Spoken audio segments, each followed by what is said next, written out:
Good morning, students. In this class, we'll be studying the special types and the Rutherford's criterion.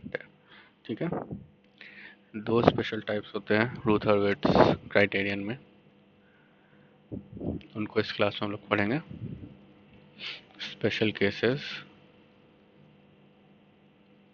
In RH criterion. ठीक है, first special case है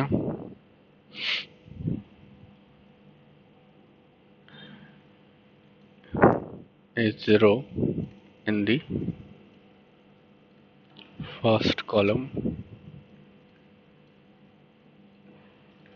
of Ruth array. इसका meaning है, मान लो कुछ इस तरह से हो,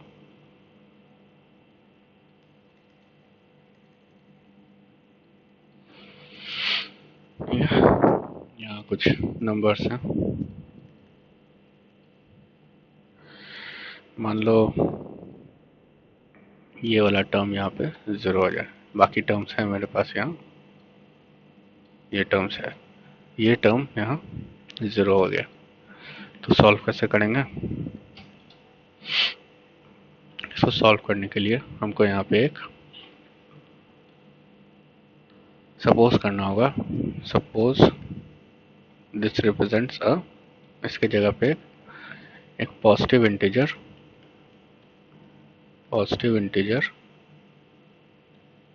zeta, where limit zeta tend sorry where limit छोड़ो, सिंपल लिखो, where zeta is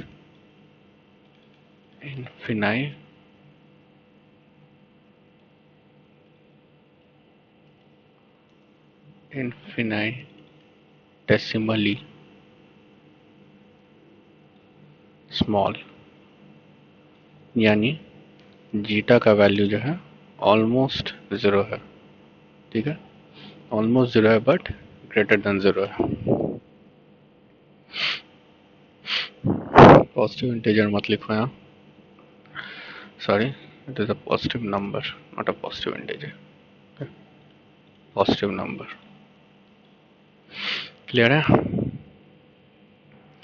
जीटा को रख के उसके बाद हम लोग बाकी सॉल्व करेंगे. तो इसके लिए एग्जाम्पल देखते हैं. ठीक है, मेरे पास कैरेक्टरिस्टिक इक्वेशन है, having value qs equals to s to the power 5 plus 2s to the power 4 plus 4s cube plus 8s square plus 3s plus 1. ठीक है, फाइंड आउट करना है हमको, क्या ये फाइंड आउट करना है स्टेबल और नॉट, स्टेबल है या नहीं है, ये फाइंड करना है.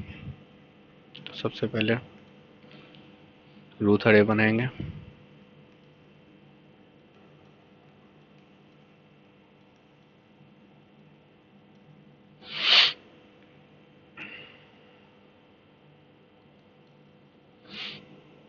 ठीक है, यहाँ क्या आएगा, 1 4 3 1 4 3, ओके, देन 2 8 1, क्या है यहाँ, इस जगह क्या आएगा, 4 2 8 -8, देख लो, 2 into 4 8, 1 into 8 8 अपॉन 2, यानी 0. यहाँ क्या हो गया, वैल्यू 0 आ गया. यहाँ पे क्या आएगा, 2 into 3 6 -1, 6 -1 5 डिवाइडेड बाय 2, तो यहाँ आएगा 2.5. लेकिन अब यहाँ कैसे आएगा, कोई वैल्यू 0 है, anything divided by 0 is infinity.